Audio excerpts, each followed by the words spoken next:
What's going on YouTube? Top Decker today. Today I've got the review of the Blackberry Z10. Now this is officially the 2013 flagship phone from BlackBerry, or previously known as Research in Motion.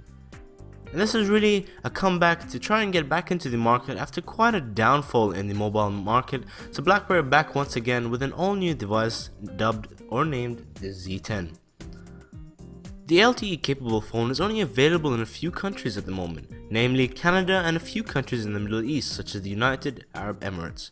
It is still yet to come to carriers in the US.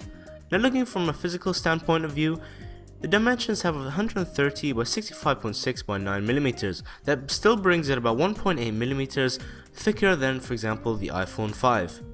The hold button is on the top, the hold or power button as some people like to call it. You've got the volume rockers as well as the shutter button on the side.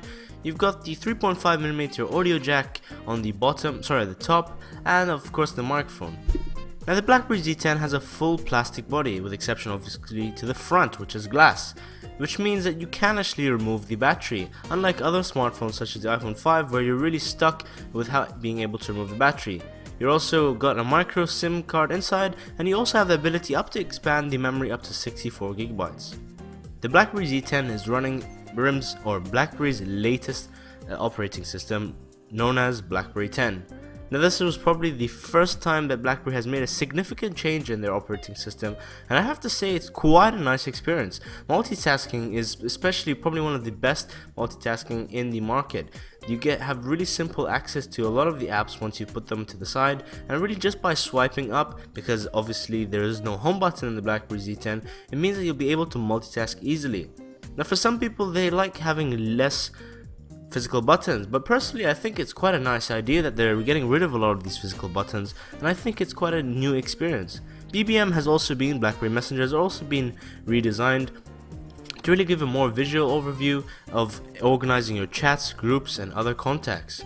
There's a lot of swiping from side to side, which brings up new options. Again, multitasking, so simple to just close applications.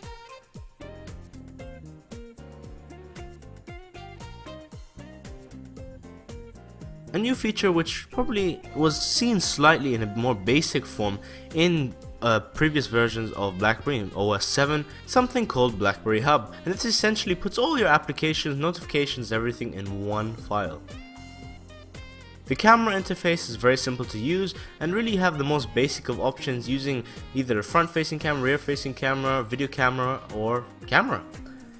And I have to say it's a very simple way. Unfortunately, I still haven't managed to put the shutter as near the volume rocker. However, I found that you just have to tap the screen to take the picture.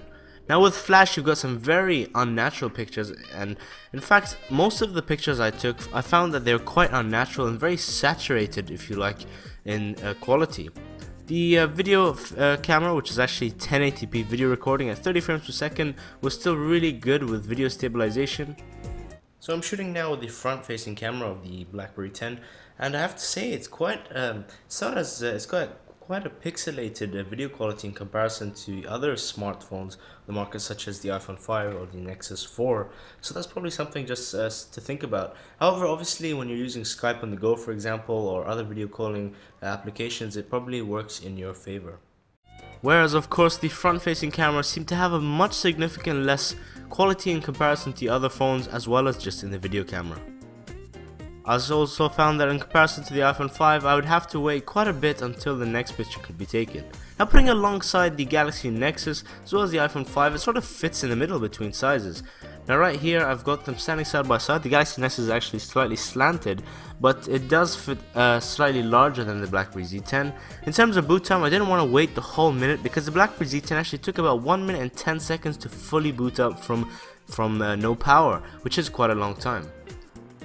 Now one of my favorite interfaces is actually calling. When you do get a call, it's a very nice interface. You either swipe down to answer or swipe up to hang up, and I really like that.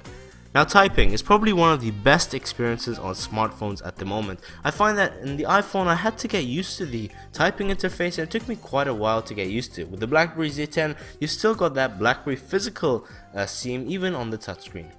In terms of the display, you've got a resolution of 768 by 1280, which is exactly the same as the Nexus 4 and the Galaxy Nexus. There's a pixel density of 355 pixels per inch. Unfortunately, when you do have landscape apps, when you quit, you'll be going back to portrait. Now the BlackBerry world has been updated, and it's supposed to be having a lot of new developers. However, for example, some simple applications like Instagram are still yet to come to the BlackBerry App Store, so we still have to wait on developers to do that. As I said previously, it's slightly thicker than the iPhone 5 by 1.8mm, which to most people won't make at all such a difference. In terms of the weight, it's pretty much the same just because it's made out of plastic. And if that's from Top Tech, don't forget to subscribe, and I'll catch you later.